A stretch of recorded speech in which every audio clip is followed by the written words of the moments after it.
Welcome to this week's Rogers McHugh YouTube video. So in this week's episode we're going to look at how you can maximise 2025 and make it your best year yet. Let's go!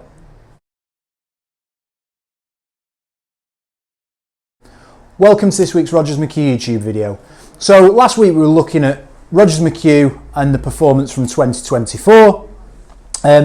This week we wanted to throw that forward now and have a look at how you're going to maximise 2025, whether that's as a business or personally. And I've put together 5 sort of tactics that I feel are going to make you have the best year you possibly can have. So the first one, start fast. Hit the ground running.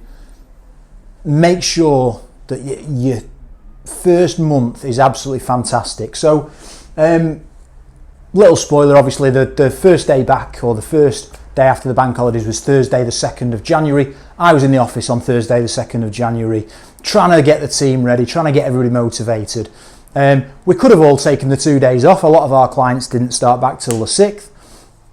But the problem is then you're always on the back foot. Like him or loathe him, Gary Neville always tells a story of how, I think it was Brian Kidd used to say to him when they're doing any running training or anything like that, go out fast. Go out fast because you can never make it up at the end. And that's the same in business or in recruitment. Start the year fast, because if you're saying to yourself, oh, it's all right, I've got 11 months after this month, it's fine, I can spread the 20 grand a month or 10 grand a month or whatever my target is, I'll just spread it over the other 11 months, I'll make it back. You never make it back at the end. Go out hard, get in front of your target, because what's the worst that can happen then? If you get in front of your target and you still have a little bit of a dip, you'll still hit your target. If you get in front of your target and you keep pushing and you don't have that dip, you'll actually beat your target. So try your best to have a fast start, to get in front of your target early on, so that hopefully you're not having to make it up at the end, because you're constantly chasing your tail. That's when mistakes happen. In recruitment, if you're looking for that immediate placement, that's when things will slip. You won't reference the candidate properly, or you won't qualify the job properly off the client. You'll start wasting your time. If you're pipelining, if you're building your network, if you're starting fast and getting invoices out the door straight away, you're going to have a good year. So make sure that you start fast. You can't make it up at the end of the year. Second thing, big one, you'll hear me talk about this all the time. There'll be videos on this on the channel. Set goals. How do you know where you want to get to? How do you know if you've maximised 2025 if you don't know where you want to be? Set goals in your work life, in your personal life. What do you want to achieve in 2025? Is it a holiday? If so, where? Visualise it, imagine it. When are you going? How much spending money do you want to take? How much is the holiday going to cost? Set goals, tangible goals that you can use to propel you through the negative days when you're struggling as well. Set goals around work, so that if you sat there thinking, oh, what do I need to do now? You can look at your goals and straight away you know, right, what activity is going to help me get to that. I'm going to get, obviously you can see behind me I've got the awards framed on the wall. I'm going to get my goals for 2025 printed out, put in a frame and put on my desk. Because then every single time I'm at a bit of a low ebb, wondering, right, where do I need to spend my time now? Look at the goals, look at where we're up to, right, where does my time need to be devoted in order to make sure that I can hit it? You'll have heard the analogy before. You don't get in a car and just start driving and wonder where you're going to end up. You've got a destination, you know how you're going to get there. It's exactly the same with work. What's your goals? Where do you want to be at the end of 2025? Break it down into quarters and monthly targets. And that way you'll have every chance of getting there. Number 3. I toyed with putting this on there, but I decided to go with it.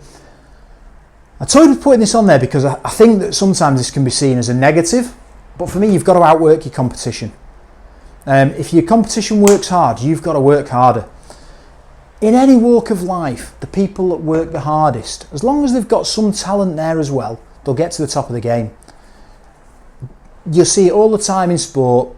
People have got the right talent, they've got the wrong attitude, the wrong work ethic, and they don't reach the potential. People might have a similar level of talent, but they work a lot harder, they'll get to the top. It's exactly the same. In any business, you've got to outwork your competition. That's working smart as well as hard, by the way. Like, you can't run around like headless chicken just thinking you're working hard. You've got to be working smart. You've also got to work hard, and you've got to outwork the competition. If you clock off at 3 o'clock on a Friday and you get a job in at 2:30, if you say to that client, I ain't working that because I'm clocking off in half an hour, I'll start looking at it on Monday, they're going to be on the phone to the next agency, and that next agency will work in. By the time you come back into the office on the Monday, you're behind the 8 ball straight away, no questions asked. So make sure that you outwork. Again, sports, if you look at any successful sports team, it pains me to say it because I'm not a City fan, but Manchester City have won the league for the last 4 years, although luckily it looks like they're not going to this year. If you're a City fan, don't stop viewing. I don't talk football much on the channel, but for the last 4 years they've won the league.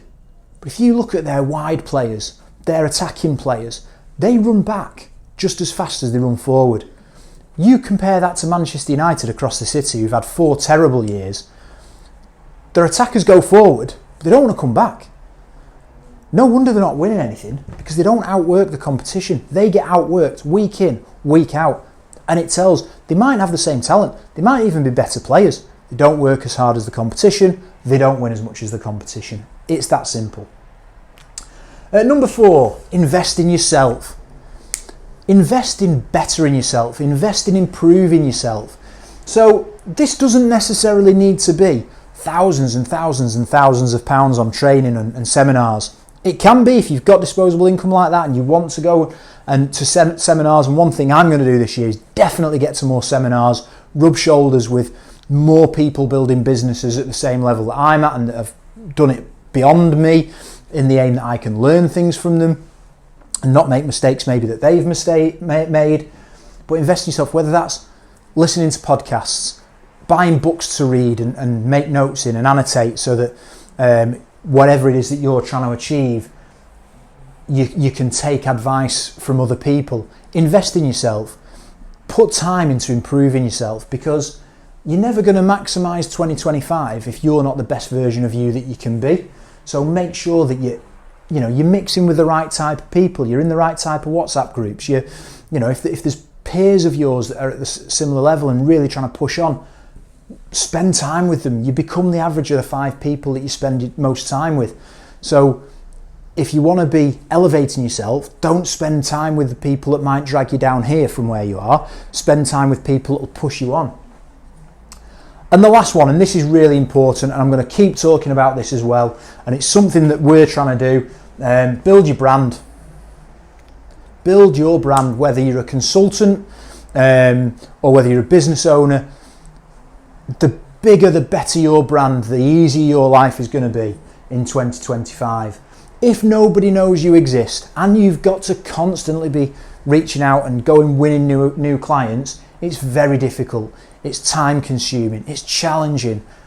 If you can start dragging opportunities to you because of the brand that you've developed, whether that's in your niche and everybody knows you because you're in a niche within recruitment and that's the only niche you specialise in and everybody in that niche knows you, or whether it's because you're doing a YouTube channel, whatever it might be, build your brand. You've got to get your word, your voice, your brand out there, because you need to be pulling opportunities to you. Look, I do this video every single week because I want to make sure that people know Rogers McHugh, that the brand's out there, that people want to come and work for Rogers McHugh. It doesn't just work with, for me, with clients reaching out to us. We want people to watch this video and think, oh, that sounds like the kind of place I want to go and work. Let me reach out to them. Let me speak to them. It gives us a leg up when we're recruiting. People can select themselves or deselect themselves. They might look at this video and think, that place is not for me. Brilliant, that's great. You've deselected yourself from working with us before you've even started, which means that we don't all have to go through the process of onboarding you, spending time with you, trying to integrate you within the team, for you to leave in 2 or 3 months. You've deselected yourself. Listen, not everybody's going to want to work for us, work with us. That's great. There's going to be people watching this, and we've got people that have come to us off the back of the channel, clients that have reached out and said, I like what you're doing on LinkedIn, we're looking for staff, can we work with you? And that's just brilliant, because we're dragging opportunities are being pulled towards us by the brand that we're hopefully creating, continue to create, and we're going to put a lot of effort, time and money into the YouTube channel in 2025 because I see that as a real benefit to us as a business. So there's a lot of things that we're going to do to try and build that brand. And you don't need to be a business owner. If you're a consultant, you need to utilize the social platforms, the LinkedIns of this world, to build your brand, to get people to know you, because otherwise you're constantly chasing your tail, you're constantly chasing new businesses. You want candidates coming to you because you're known in your market. You want clients coming to you because you're known in your market. And ultimately, if you can get a brand where people come to you and you're not constantly having to reach out, it's going to make maximising 2025 so much easier. So there we have it. We're in the second week of January. We're starting fast. We've released a video every week so far this year. There's my 5 tips on how to maximise 2025. I'd be interested to know if there's anything else that you think we can add to that list. Put it in the comments. Love reading your comments. Love responding to your comments. And we'll be back next week with another video. So if you've not subscribed to the channel, make sure you do so and you'll be notified every time a new video comes out. And we'll see you next week.